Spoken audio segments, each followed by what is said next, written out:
So just for the application process, we have a really long waiting list.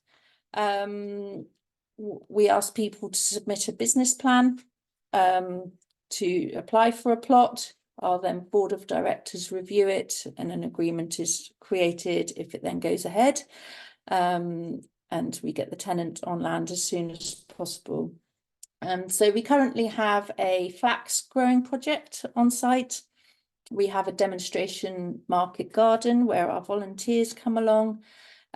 We have 2 food growing market gardeners, a lavender project, and the community vineyard, which farm start plot that the person who had that vineyard then had to sadly step away from that project due to ill health, and we supported it to become a community startup vineyard instead.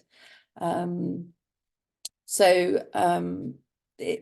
like to think it's a successful project, although it does take a lot of work to run the farm start. And in the future, we're hoping to kind of bring accredited training. But it feels a bit left field to tell you about it, perhaps, about the farm start, but it is a key project that's very much linked to our online farmers market and our overall vision of kind of reinvigorating the market gardening heritage of the area. Grow Share Cook is a project that we've been doing for the past 8 years with Plymouth City Council and Plymouth Community Homes. They are amazing advocates for our work and we really like working with them. Think back to the map, the Tamar Valley was very much the food growing area for Plymouth, and Plymouth has multiple areas of deprivation. It's no longer, the Tamar Valley isn't any longer the main source of food for Plymouth.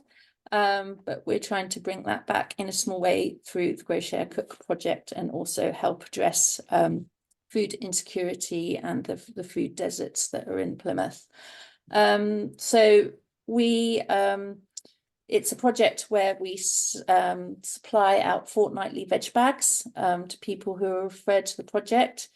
There's usually 5 items and a recipe. If there's unusual vegetables in there, then we also include kind of leaflets or information about that vegetable and how best to prepare it, fuel efficiently, and also in a delicious way. And we source those vegetables from local growers, but are really important. Quite often, new food growers might be fully kind of concentrated on growing and are quite likely to see gluts. And with the Grow Share Cook project is a really good way that we can buy in those gluts still at a good price, and the new grower can move on all that produce in one go. So there's cookery sessions attached to that project as well, which are currently being run by one of our local growers in the valley. And we're hoping next year to have farm visits as well. But I can send a link on about the evaluations of Grow Share Cook because they have had a real impact in the city. And it's a relationship we've built up with Plymouth City. I think if you can get that relationship going with your local authorities, your councillors, and especially social housing projects as well, they're really good connections to make for local food projects. And then we're currently, one of our newest projects is called Southwest Land Match. At the start of 2023, we did a project with the Land Workers Alliance called the New Entrant Support Scheme, which was a DEFRA funded project around developing business skills for new entrants into land-based businesses. And that project involved business planning and farm visits, and it was a really good project. It was lovely to see Sandra on this call. It was part of that project.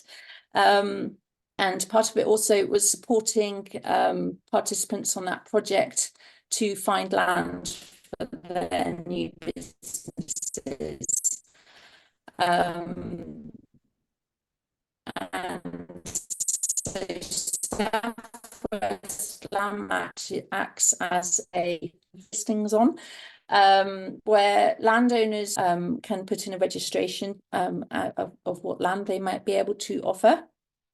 And land seekers can also register their requirements or what they feel they need to set up their new business and where. And then we do a desk-based match and introduction where we feel we've got a good match. It's also a place where there's a load of resources around taking on land or starting up new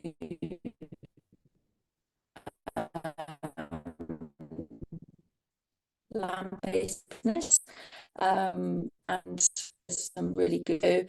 We're in the middle of December and we're piloting until the end of 2023, but I'm very happy that I think in January we're going to get some extra funding for that to be extended, because it's not a quick process. So we'll be carrying on that in the new year. But again, a really important project to help support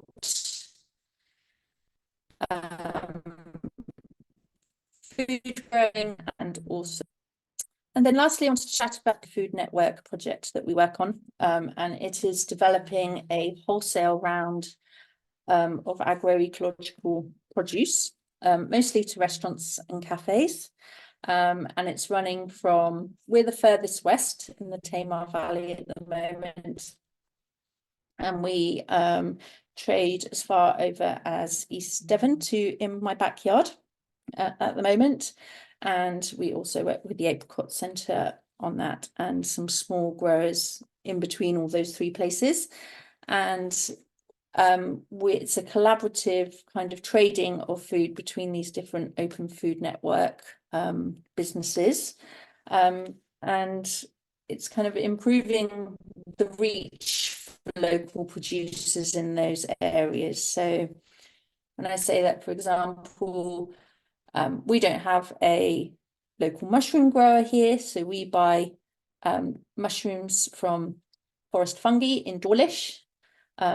So they're able to, through the Good Food Loop, they're able to kind of deliver over to us really easily, and we're able to offer our customers a wider range of produce, and vice versa. The idea is that we're cross-trading between open food network organisations. Existing traditional wholesale, the way they work means that because they're working in such a lot of volume, it's a high waste system, that they're not able to offer real kind of sufficient margins to small growers or take in produce from small growers because they're too bitty, or don't have that continuity of supply. But through the Good Food Loop kind of model, because it's zero waste, it's not for profit, there's more potential for growers to have a better margin, and then in turn be able to expand their businesses or grow more, and not have their kind of production stifled or their willingness to scale up stifled, because they will be able to make more money through it. So I mean, this is starting really small, but it feels like it has a lot of potential to have that kind of agroecological, organic, specialist wholesale kind of loop. At the moment, it's just, if you imagine a loop shape, we're just at the bottom of the loop at the moment, but we're hoping in 2024 to come back over through Dartmoor and Oakhampton to create that loop. The organisations involved in the Good Food Loop, we all share the same delivery day, so that helps with logistics and operations and enables that cross trade to work out. And everyone has their food and products listed on Open Food Network, so that's where the efficiency is brought in as well. So it's still a relatively new project that's piloting, but yeah, we're working on kind of increasing the reach of it and the amount of customers and the amount of produce that's traded through that all the time. So that was quite a whistle stop. I'm sure I've missed loads of information. But yeah, really happy to hear from people if you'd like. Rachel, thank you so much. That's fantastic. Do you want to stop sharing? And then there we go. Thank you very much. And I'm just going to open the floor for any questions as I'm sort of digesting all of that. That was just a fantastic presentation, and really want to say thank you for that. It's great. Thank you. So does anybody want to open with any particular question on any of what's been presented, or comment or reflection in relation to Dorset?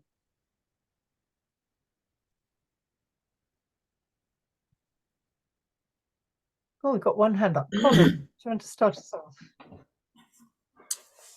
Great. Thank you ever so much, Rachel. That's a wonderful talk and very inspiring. But so my question is really I didn't catch how long you've been set up as a CIC. How long did it take you to get really together as a community, to get all the people that you needed gathered together? How did those first steps start? So Tamar Grow Local's been going for about 15 years now, and was originally set up to just have a governing structure to run 2 allotment sites. So it was essentially a board of directors and some allotment members. And then I think it was about 10 years ago, the lottery, like local food program, started, and the board of directors applied for a big tranche of funding around reinvigorating market gardening. So a lot of people join because of individual projects with us. So they might be an allotment holder, they might sell us apples once a year to make apple juice, they might be a beekeeper, they might be a customer of Tamar Valley Food Hubs. So to be honest, it's been a long process of people being involved with Tamar Grow Local, and they get involved for different projects and different reasons. But then that also, they often kind of cross over into being involved in other projects as well. So yeah, it certainly hasn't been a quick process. And you know, people do these presentations where it all seems like everything's gone very smoothly for the past 10 years, and you know, all this has happened brilliantly, and it never does. There's like always hurdles along the way. And how we work is we start new projects with partnerships, are really important to us, and that brings new projects and income, generally being in partnerships. And we, if we do apply for grant funding for anything, we start off with an idea, and we try and make that idea have grant funding for its startup, but then there is always a plan for how that project will continue, or be resilient, or join, or be part of one of our other existing projects to make it kind of continue. So we do apply for grants to set up new projects, but always with the hope that they will be able to carry on. That's lovely. Thank you very much. Thanks. Thank you for the question, Colin. If we can have Sue and then Luke and then Tracy and then Candida. Anybody can remember that? We'll start with Sue. Hi, Rachel. Thank you very much. Just inspiring and fascinating.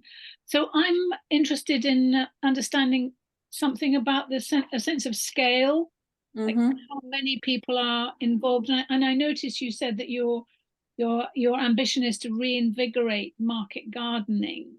I don't know whether you could give us a sense of the kind of progress that you've made, maybe. Okay, So to give you a sense of scale, perhaps on Tamar Valley Food Hubs, our online farmers market.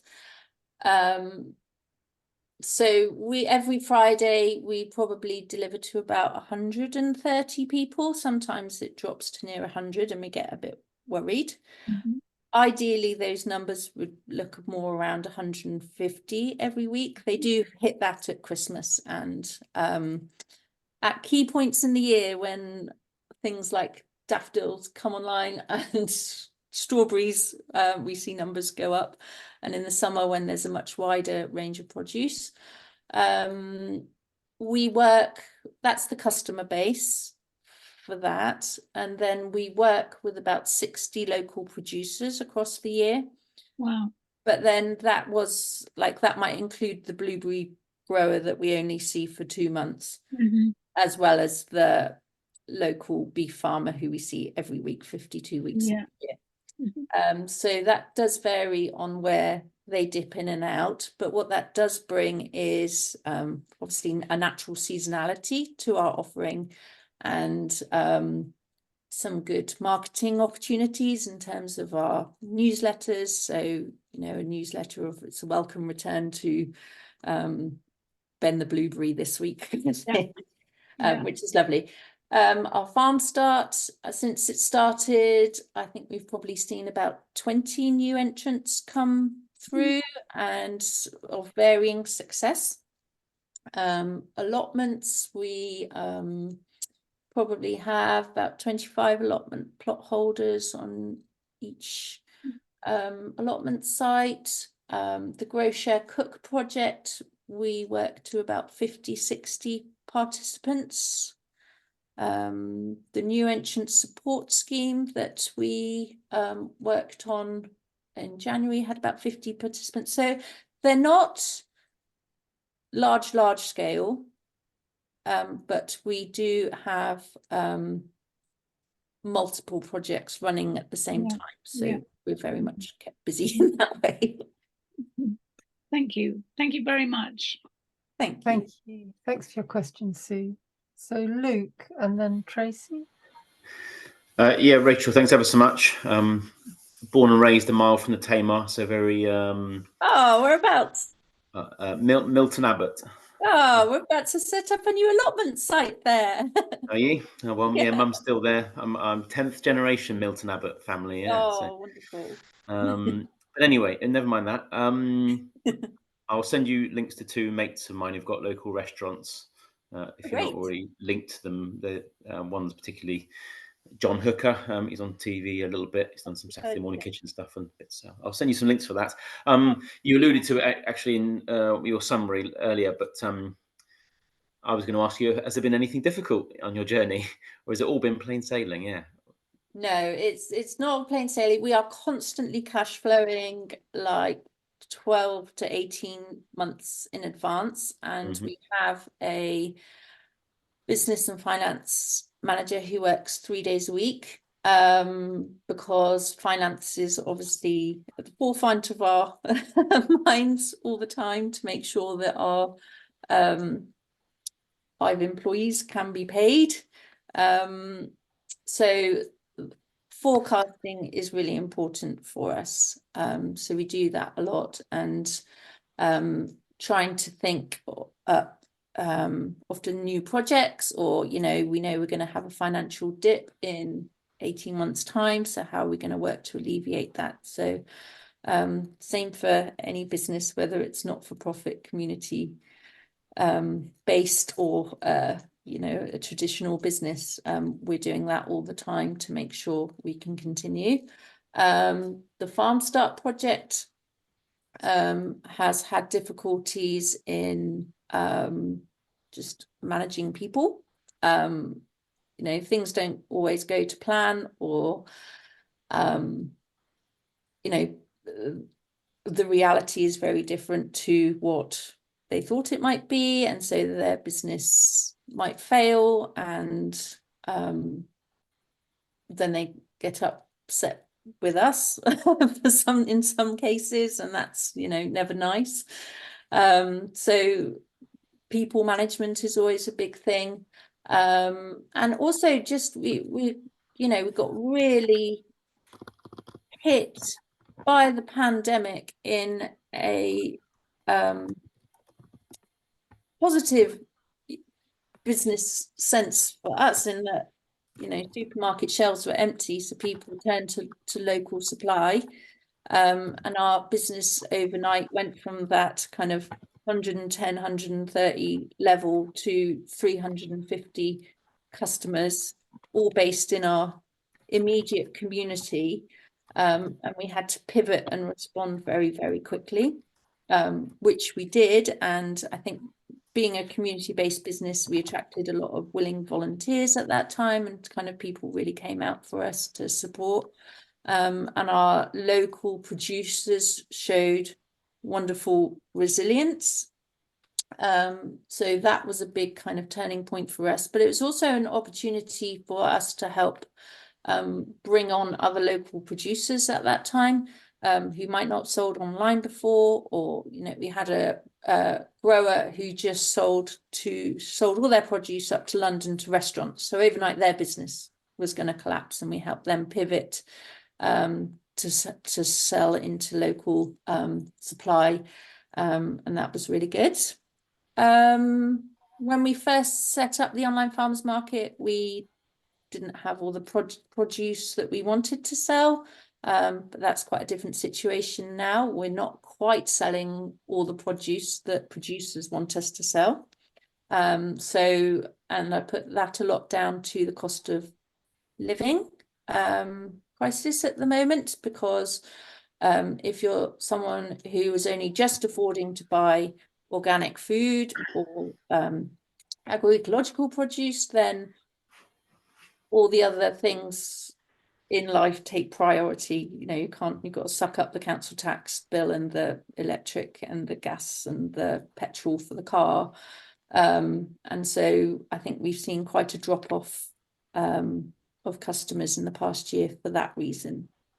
So it's never plain sailing at all. And we find that we need to adapt a lot, or be thinking in advance. We're quite a frugal organization, so we do try and kind of maintain a financial reserve and save for it. So, and having a very having a finance manager that concentrates on those things and doesn't let us spend money is very good. That's thank you. Thank you, Rachel. Yeah, it's great. So Tracy and then Candida. Thank you. I just want to kind of ask you about forming partnerships with people, and how you kind of go about that without treading on people's toes, because I can see like opportunities where we have a company called Life on the Veg. You've probably heard of them. And obviously they already do that, they already source their veg, but I could see it sort of working somewhere alongside them, or making them get the cheaper produce themselves to be able to, I don't know.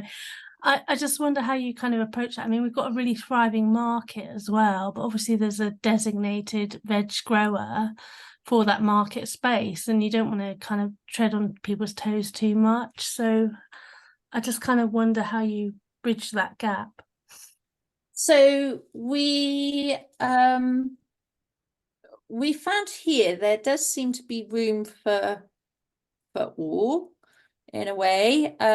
We have a really thriving farmers market in Tavistock, and it's a town that's always had really good independent shops. It still holds 2 butchers, a greengrocer, and a really successful farmers market. And we kind of see it as a positive that, we don't do well in that town with our online food deliveries. The people we are delivering to in that town are people with accessibility issues or mental health issues, or more elderly people, and that's where our customer base sits quite a lot in that particular town.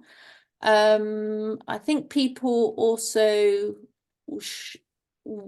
partly we don't have like loads of customers who do their full weekly shop with us. We find people want to buy specific, they'll come back for specific items that they really value. So we see that quite a lot, that people will part shop with us, and we try and do as much kind of marketing and comms around encouraging people to do a fuller shop with us. But I think we're still kind of primarily a part shop for most people, and they'll go to the supermarket or their other local retailers. And we often find quite a lot of producers, they'll sell online with us, but still do the farmers market as well. So there's value in kind of both those ways of selling. So I think there's kind of, you know, place for all, really.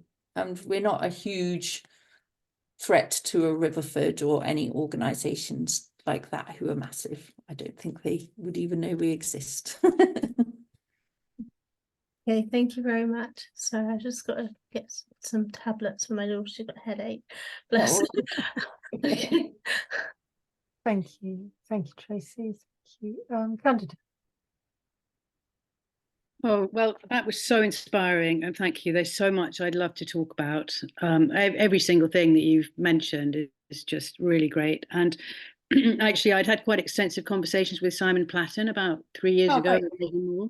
And we were talking at the time I'm based in Bridport, and we were talking at the time about a producer hub or some kind of a food hub. And since then, we've moved on to community food hub idea. And in fact, there was an idea at some point, and I think you guys didn't manage to get the amount of funding that you'd wanted, but there was a hope and dream and idea that we might actually partner with you then on the hub idea. And I don't think the funding came through. Anyway, that's by way of background. And so I suppose that question would still come to me, which is about, you know, what are the possibilities? And you probably can't answer that, but you know, I'm sure there would be great interest in Dorset, certainly in West Dorset, and we are discussing the Dorset-wide network too. But in terms of extending your boundaries from, you know, they only reach kind of East Devon, but you know, Dorset's got a lot of good things happening. So I'm sure a lot of us would be interested in actually collaborating and partnering where possible.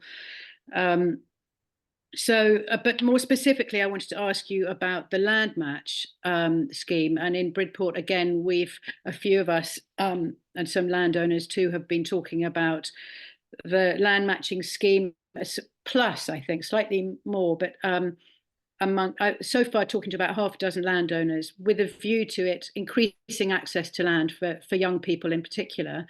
And we know that there are various people who've had some training through the Land Workers Alliance. We haven't managed to move on. It's a sort of idea that's in incubation, but I'm wondering whether we might actually link up if you do manage to get extended funding for that, whether we could link up on that. But more specifically, have you had interest on that scheme so far from Dorset in this first iteration that you've done, and how much and what kind of support have you felt has been required or demanded after doing the matching? Because it's all very well doing a paper survey and saying, well, there you go, and that looks like a good match. Mm-hmm. But what we're discussing a lot is, well, it's actually about building the relationship. It's about finding the right match, and how much support would one need to give afterwards beyond doing that sort of saying, well, you're ticked off and you're matched up.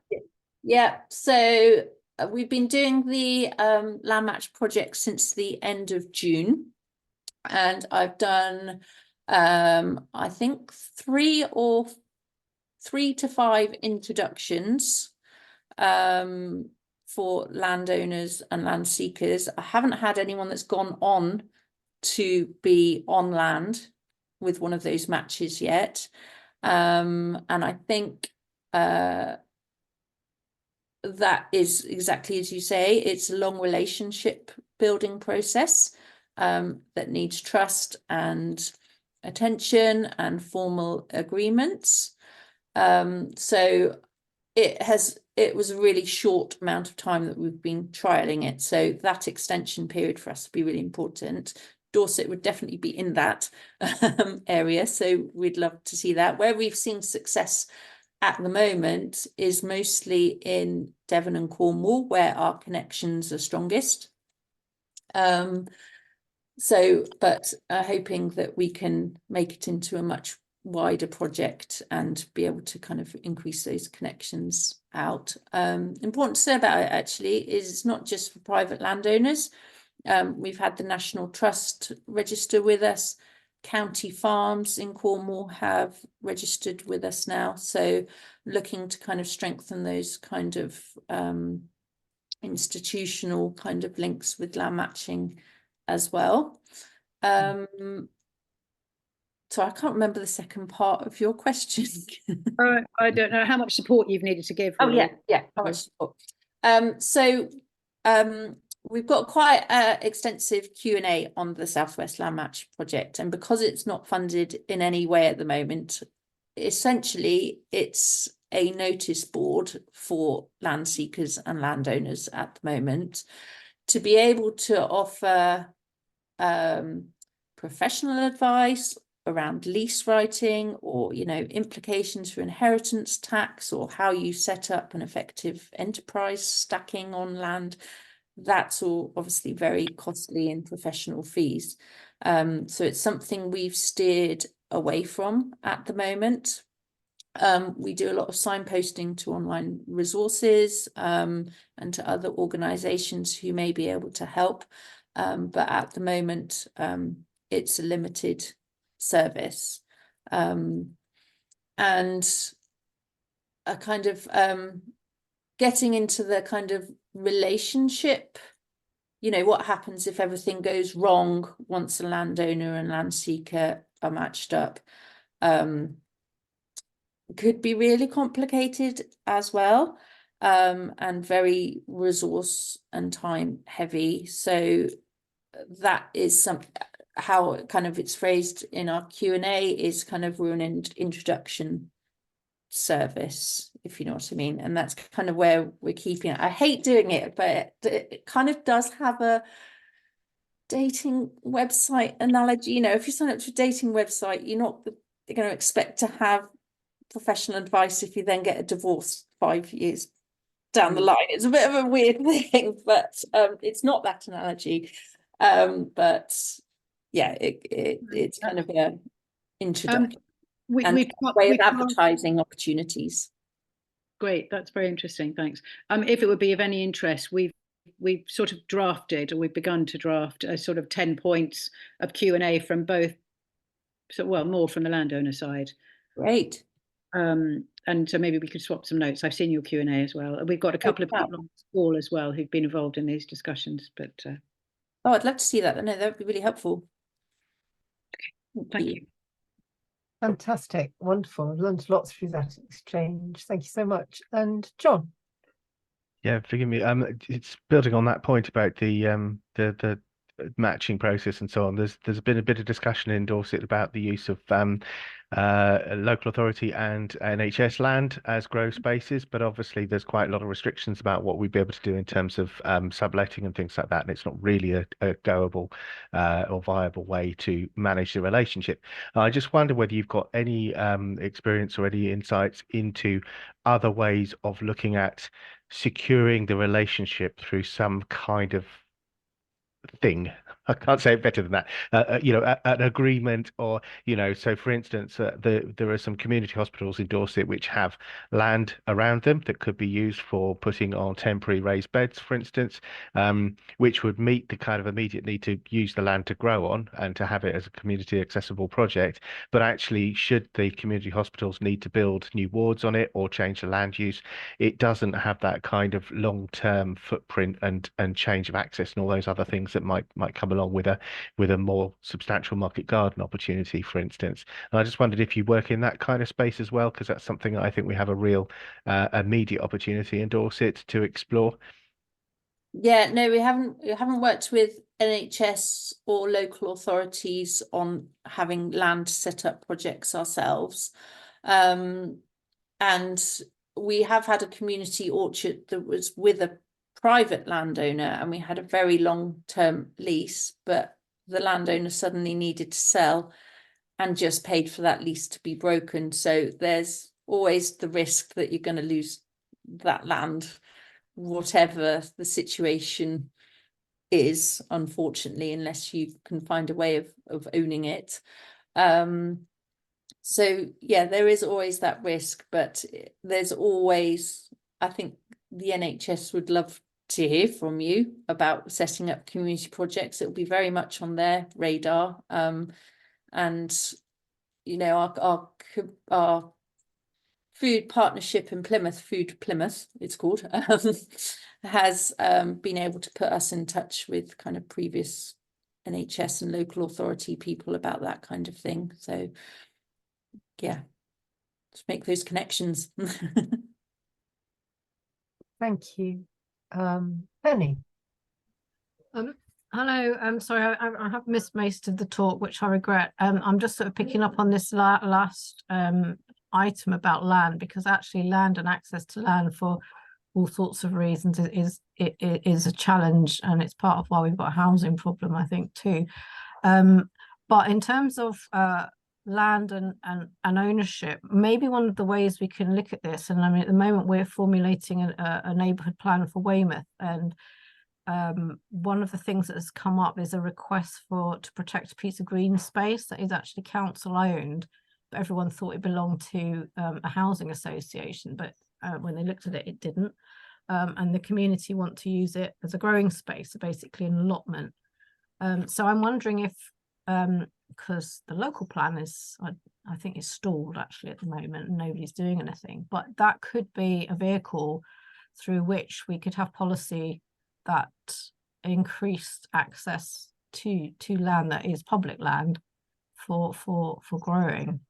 I don't know, John, you're probably the most well connected for that, how we'd go about that. But with all these things, you have to demonstrate that the community has wants it. So if we can demonstrate that, then they should be able to do something about putting that in a policy that would enable it to happen, or at least support. I think we can find some people to talk to about that. Is that for Dorset Council or for Weymouth Town Council that own the land? Well, the plan that I'm involved with is a neighbourhood plan, so that would be limited to Weymouth, but actually Dorset Council own most of the land. Weymouth Town Council have very small bits. So this, although it's in Weymouth, it will actually be an arrangement with Dorset Council. We can definitely pick that up, if not before Christmas, and certainly the new year.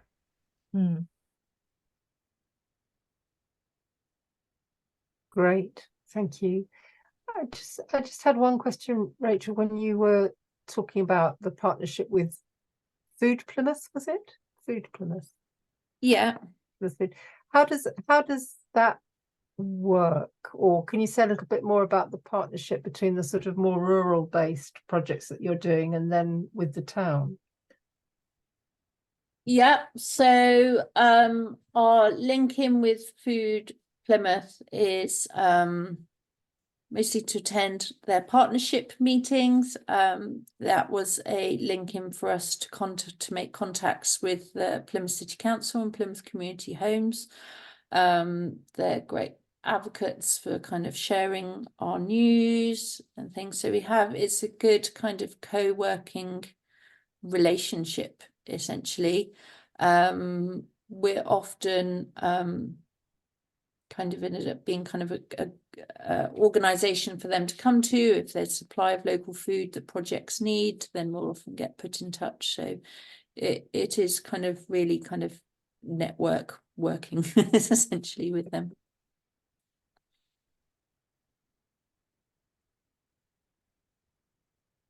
Well, we've kept you for an awfully long time because there's just been so much to follow. Does anybody have any other point they'd like to ask? And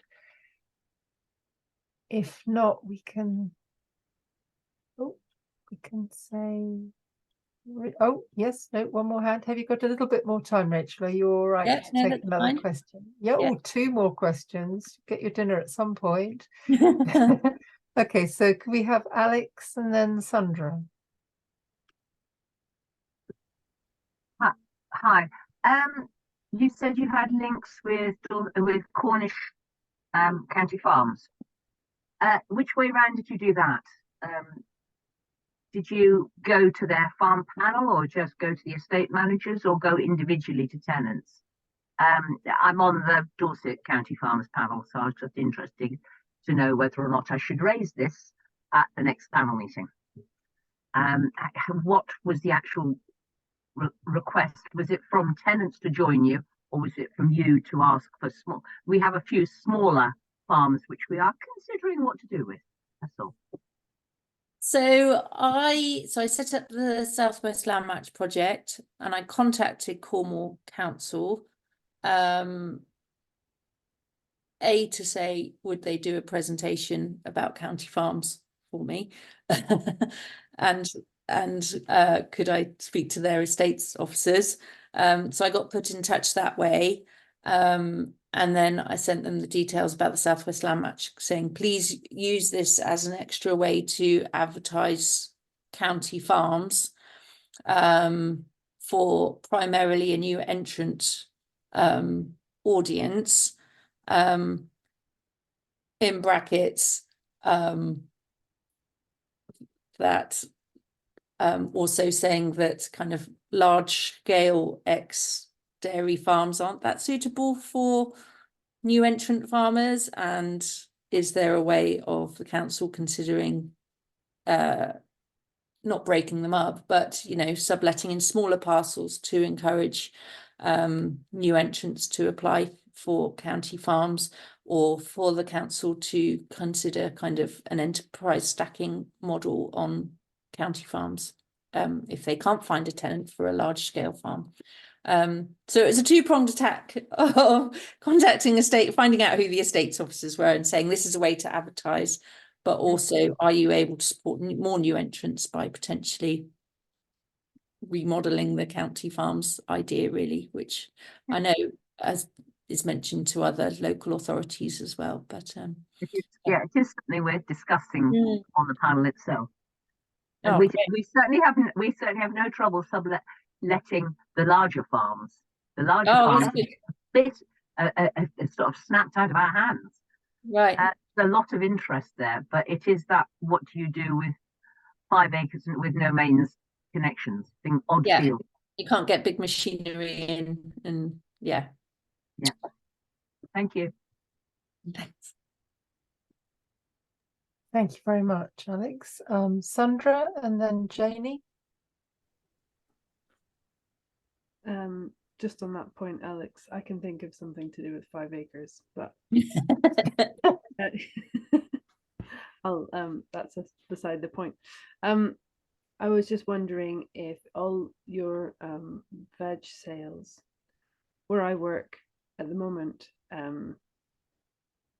everyone seems to be very paper based, and I'm wondering, have you come up against anyone in your in the local community who's like, I'd love to buy veg from you, but I just can't operate a spreadsheet? Or do you know what I mean? Do you find that there's problems with accessibility in terms of technology there? And how do you get over that? Yeah, we do. We have people who don't want to order online, or use the internet, and that's completely fine. We take phone orders over the phone, and talk people through the list. So that's we probably have 3 or 4 customers who don't want to do that, and they order every week. So that is a bit of staff time that we kind of think we need to kind of account for, and make sure that we're available to take those orders over the phone. And that's fine. We just kind of work around it, because a lot of those people are sometimes reliant on being able to order on the phone, and we need to make that available and be there to support them. So it's not a problem for us to do that. Great, thank you very much. Janie. Hello, thank you for a very inspiring talk. And the little question I had is the board of directors, how they came about, and are they growers and are they local people and all of that? Something about, and have they changed over time? So we have a board of directors of, I think, 6 at the moment. They are all based in the Tamar Valley, bar one person. And their knowledge, one of them is the person who founded Tamar Grow Local. So after 15, he's still on the board, which is great. One of the other directors is the chair of one of our allotment sites. Someone else is a local businessman. We have someone whose background is in human resources and working with ex-offenders on growing projects and local food. One of them is my ex-colleague Simon Platten, and then we also have someone who works in kind of farming advice as well. So they kind of generally all have a food or Tamar Valley or business background. We have an AGM once a year where it changes every year but we have 2 directors who step down, and sometimes they are willing to stand again for election, and then we invite people in the weeks before. If anyone else wants to stand as a director, here's the information. We'd love to hear from you. So every year there's potential for 2 of our existing or long-standing directors to stand down, and they could be replaced. And our members who come along to our AGM can vote on that. Thank But you. they're all voluntary directors as well. Yeah. So. Very clear. Thank you. Thank you very much. So I think I would like to say, and could we all actually do just with the hands? Thank you for such a brilliant presentation. It does make a difference, doesn't it? It's amazing. Oh, lovely. Thank you so much for your time and for your skill and expertise and everything you've shared with us this evening. It's really appreciated. And you're very welcome to stay on. You're very welcome to leave if you need to. We have about 20 minutes left of this meeting, and I'm going to hand over to John for maybe a response or a suggestion for that time. Thanks, Sandra. Thank you from me too, Rachel. Absolutely fantastic. Yes, Thank buzzing, you. absolutely buzzing. Oh. So we have 20 minutes together. I think we have 2 options. We had an idea that it would be interesting. We had our previous meeting. We were looking at places and people and activities and so on that relate to food in Dorset. So it's everything from growers to people that produce and prepare food, and community projects, growing projects, cooking projects, and so on. We had that big network of things that we were starting to uncover, starting to look at the kind of dreams and visions that we all have. Thank you, Rachel. Take care. Thank you. Bye. That vision about what we could do together and what we want to do next, and all the kind of things that are sort of inspiring us at the moment. This time, and one of the reasons for Rachel coming along was because what she's done is one of the things that we've been also talking about together is how you kind of thread people together, how you relate to one another to make things happen, how you build these networks, what are our opportunities for doing that, and how can we learn from one another. And there's some very fantastic experts in the room here this evening. So that was one of the ideas, was to kind of just have a space to talk about how we can build these networks together. What are the opportunities? Who do we need to bring on board in terms of this project seems to sit well with that project, or, you know, since the last time we met, I've heard about some other things that we could kind of fold into this discussion space and this kind of vision of where we go next. However, it seems to me, well, maybe I'm speaking just for myself, that my head is absolutely buzzing with ideas just based on what Rachel's shared this evening as well.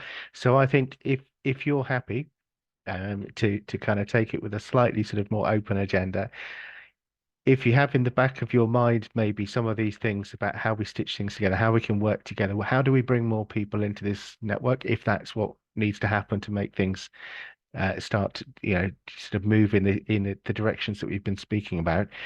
But also just to kind of open the conversation up so that we can just process what we've heard this evening together, really.